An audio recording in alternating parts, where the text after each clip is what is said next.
here again today with Michael Black, who is one of our longtime patients, and he is actually kind of test marketing new products as they come out for us. This one's actually been out for a while, but again, we're trying to evaluate it to ensure how well it works for people.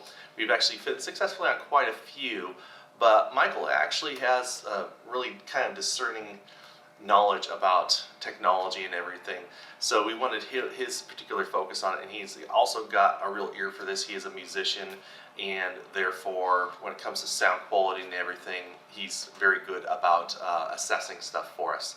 So today's product that he's actually been assessing for a few weeks now is the Widex Evoke, which is a new product that came out in about May of 2018, so it's been on the market for about a year and a half.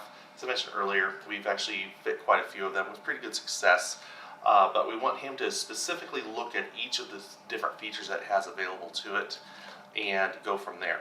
So its tagline is intelligent today and smarter tomorrow, and so therefore I'll elaborate on what that's supposed to mean once we get to it. So initially, the first and foremost feature of any hearing aid should be how well it helps out with speech and communication, because communication is the foundation for relationships. So often when people are coming to see us, they're not looking to hear things better, they're coming because the hearing loss has impacted their ability to communicate with others. And for that matter, it's often the family members who knows the hearing loss before the hearing impaired person does. So the Widex Evoke is compared to the previous hearing aids you had. How are they on speech clarity and intelligibility? Well, I find that the speech is sharp and clear.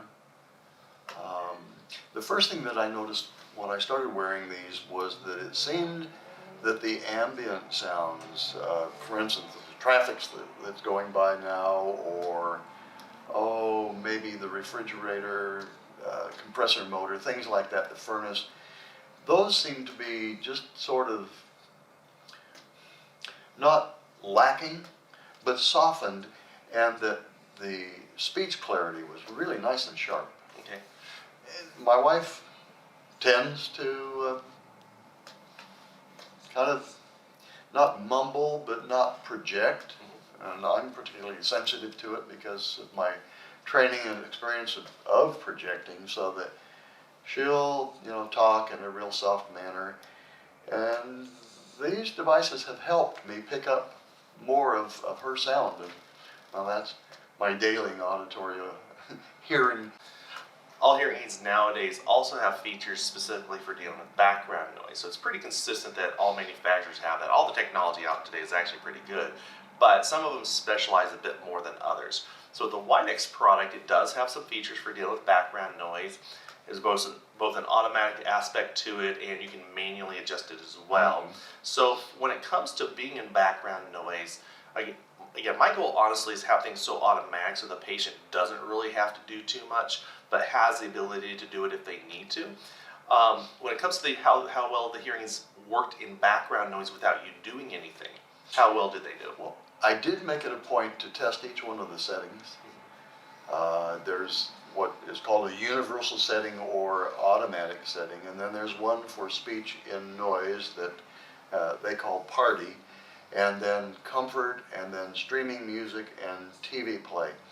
So I made it a point to test these in a noisy environment, and I found the party setting, speech and noise setting, to be effective, but I found that the universal setting took care of my needs throughout many different hearing experiences, whether I was in the car, whether I was in an office, whether I was with the chorus, or even with the quartet. I didn't have to fuss with them. I let the universal setting do the work for me. Okay, so even though you had those extra programs available, you found that the universal setting worked pretty well without having to do anything. That was my experience. And that's part of the purpose of the I wanted to be conscientious in testing them and giving you meaningful feedback, so I tested each one of the programs, including the directional sound. We traveled to Eugene last week, and so I tried the directional sound to the passenger, my wife, and it did diminish all of the traffic noise, but I didn't hear her voice more clearly than when I went back to the universal setting. And even though there was all of this traffic noise, I was still picking up on the universal setting. I was still picking up her sound, her voice, quite effectively. So, you know, the comparison between the two, I stayed in most of my hearing experiences back on the universal setting, the automatic setting.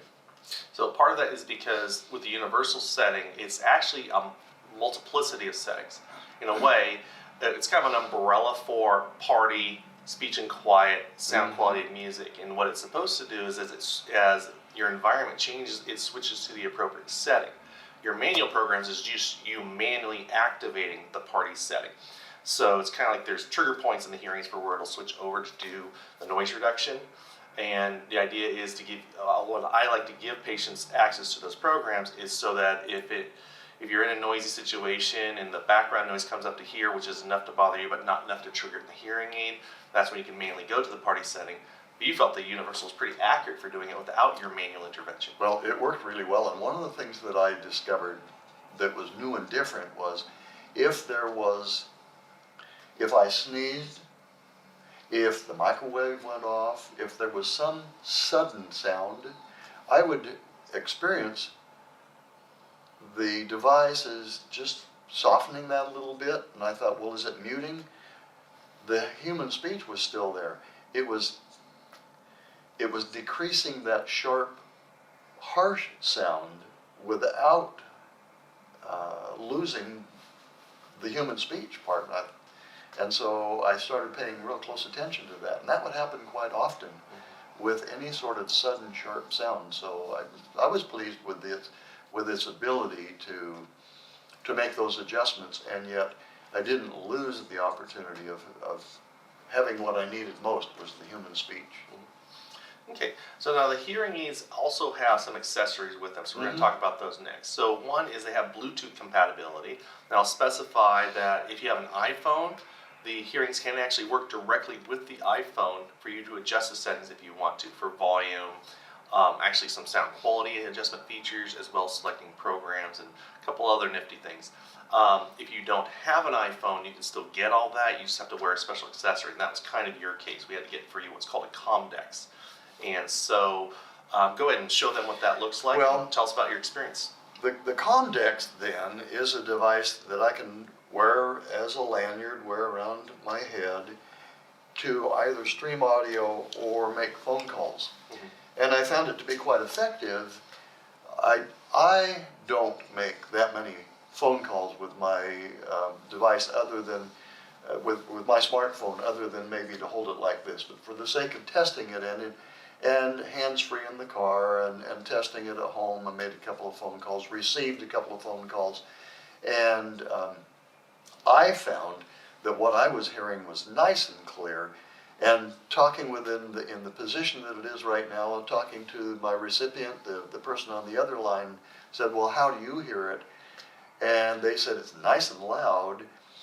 When I was in my office, they said there was a little bit of an echo, which I would expect in the smaller room, but the sound quality for both of us was pretty nice, clear. Were there any negative? Discernible. The only thing that I would have liked to have been different was in reading the documentation, in experimenting with the device, I didn't find any other way of shutting it down. I would have liked to have just kept it on and shut it down, but in this design, apparently the only way to turn it off is to disconnect the cable.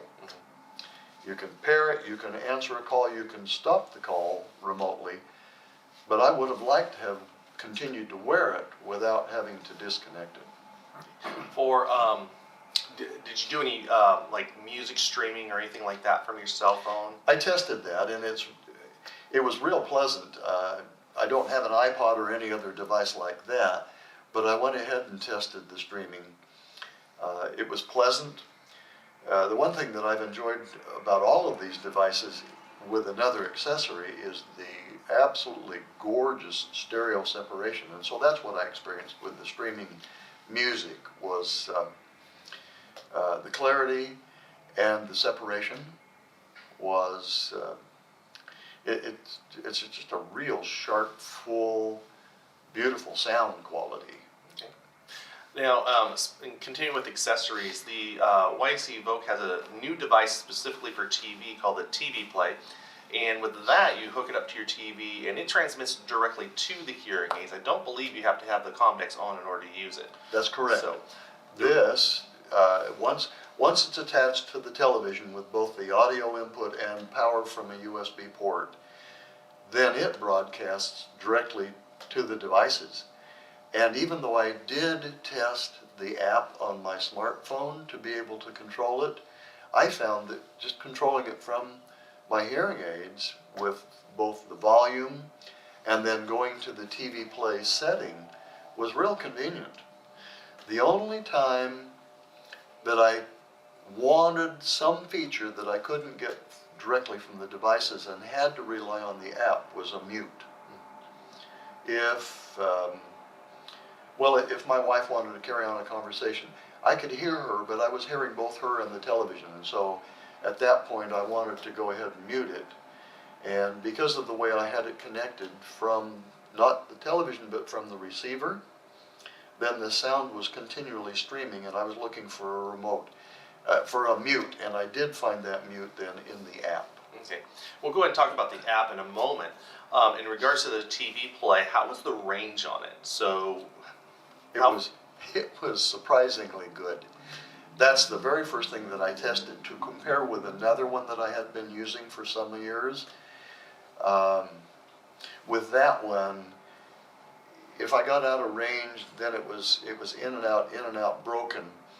With this one, I would go down the hall into the bedroom, I would go down the hall into the bathroom, I would go down the hall out into the garage, and had a constant, clear signal. So the point was where I was in the usual range, where I would be sitting or maybe get up to get a drink of water or anything else where I left the room, I still had real clear, stable audio.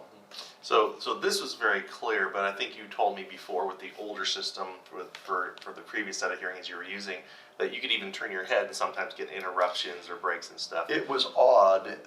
With that one, if I turned my head just about 10 or 15 degrees to the left, it would drop the signal on the left side. And I would experiment with a variety of methods, and that was pretty reliable. And to the right, no break at all. Also on that one, I had to wear the lanyard. I had to wear the TV device for that one. And what I did learn was that if I moved my arm up, or if I crossed my arms, or if any object got in between me and the signal, it dropped the signal. The transmitter was at the television, the receiver was this device, and then it transmitted and received the devices. And well, it was inconsistent and frustrating. Now, so this really caught my attention, the difference. One of the really neat new features of this particular system that kind of separates it from the other manufacturer is the app. Okay, in that it's aspects of the app that really make it different. With all other manufacturers, they pretty much have apps that work with their cell phones where you can adjust the hearing aids for volume and change the programs. Some of them give you some access to adjust sound quality, so as an example, equalizers that turn up the bass or the treble. With this one, it actually has a special system called SoundSense Learn. And with that, you're actually able to go in and kind of like when you get your eyes tested and they say, which is better, A or B? And this has that A-B comparison feature in it that you can go in and you can actually fine tune it for yourself and your overall settings. Whereas when you come in to see me for your first follow-up visit and you say it sounds a little bit tinny or a little bit echoey, I'm having to interpret that. And based on my experience, if you see it's a little bit tinny, it usually means a little bit more high frequencies than you want to. But this kind of gives you a way to compare different sounds, and you can do it at any point in time in any type of environment to try to refine how it sounds and make the overall settings better for you. And so that's part of their tagline, Intelligent Today, Smarter Tomorrow. With your experience, and I'll talk to you more about the Smarter Tomorrow aspect in a moment, but for your experience with it, did you try that feature out? And I did. Yeah, I tested that in a restaurant. I tested that with the chorus. I tested that at home with the conversation with my wife, and then when her mother and her sister have bright, shrill voices. And so at the dinner table, I tested it there, and I found it interesting. I found it helpful and useful, and yet when I wasn't using it, coming right back to the universal or automatic setting, it was caring for things so efficiently for me that I tested it to be conscientious about doing so, to be able to give you some feedback.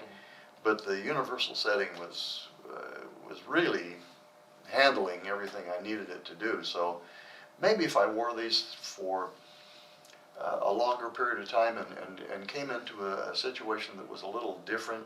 For instance, I went to a conference here in Las Vegas recently where everything was noisy, everywhere. I probably, in fact, I'm sure I would have used it and tested it there to do the A-B comparison. Because I was in different workshops, I was in key speaker situations, and then of course out in the restaurants and the lobby and so forth. So I think it would have applied there more than my usual day-to-day situation in these last few weeks of testing the devices. And this is part of the smarter tomorrow aspect, in that it remembers your adjustments, and so it applies that. So by doing this, by making those adjustments in difficult listening situations, you're actually refining the universal feature to actually make it better. It actually retains some of that information. That's one aspect of the smarter feature, or SoundSense Learn. And the learning aspect is what we're talking about here, where the hearings are kind of learning your preferences, so that over time, as you continue to refine it, it should get better and better. And then in addition to that, it has almost a bigger cloud level aspect to this as well. Now, this is voluntary. When you sign up, you get the app all signed up and everything, you actually mark off that you're willing to share this information to Widex via the internet cloud. And that helps to refine things further in their algorithms, so that people getting these hearing aids in the future, whose hearing loss is consistent with yours and everything, it actually makes their settings better too. So it's an aspect of almost using a little bit of artificial intelligence to make it better for everyone involved. They're unofficially doing some research on patient preference with this. So do I understand you to say that when I experimented with those different settings and used that feature, that even though I was back to the universal setting, it was remembering and using those? Well, it's remember it for what it was specifically on within the universal settings. As I was talking about earlier, Okay. you have the umbrella with the different programs. And if under the umbrella you were in the party noise setting, and you're adjusting it while it's in there, it's going to remember that next time you're in a party noise Okay. situation and refine it for you, so that the next time you do it, you find you probably don't have to use the SoundSense Learn feature. Now that you suggest that, I can think of those situations where, like I said, it seemed that the universal setting was taking care of it. And that makes sense from the way the literature describes it and the way you're describing it now. So, so everything seems fairly positive so far. Was there anything about the Widex Evoke product that you didn't like? There wasn't anything that I can think of that I didn't like. There was one setting that I really would have liked to have had available, and that was the mute setting. And I stumbled upon it in the app, Right. only in the app. And just by trying this and then trying this and then trying this, and it wasn't covered in the documentation that I found, but I did then find that mute setting. If that had been up front in a home screen, that would have been quite a benefit. Then with the comm decks, with the streaming audio or phone calls, the documentation referred to illustrations, said for this feature, see figure 1, for this figure, see feature 2. In the documentation, there's no figure 1, figure 2, and so you kind of have to fumble your way through the documentation to the device. The documentation could be more helpful. Right. Or this is where relying on your hearing care provider helping you through the training process. You and doing bet. follow-up visits. Yeah. The one thing that did happen was on a next visit in, one of your audiologists at the North facility set the ability for me to then tap the button here to navigate through the settings, but also help me discover that I could adjust the volume up or down. Right. And I really then used that frequently and relied on that. It was a feature that I was very happy to be aware of and then use regularly. Okay. All right. So as mentioned earlier, Mr. Black is actually going to be trying out several products with us. We're going to have him come back next week and switch him over to a different brand. He'll assess that for a few weeks, and then we'll do another video. To kind of wrap this up, on a scale of 1 to 10, 10 being the most excellent, 1 being terrible, what would be your general assessment about where the Widex Evoke falls on that scale? Well, without giving some sort of glowing recommendation, my experience with these devices, graduating from the previous Widex devices and a different brand and now to these, I'm saying that they're an 8. You're an 8? 8 to a 9. I've enjoyed the clarity, I've enjoyed the simplicity, I've enjoyed the features available. And again, then over the weeks, the ability to just rely on the universal setting and have it care for most everything I wanted. There was only a couple of situations where I then went ahead and shifted to the comfort setting, which muted harsh, bright, loud sounds that I didn't need to hear human speech at that moment. Okay. All right. Well, thank you for your time, and we'll see you next week for doing something new. All right.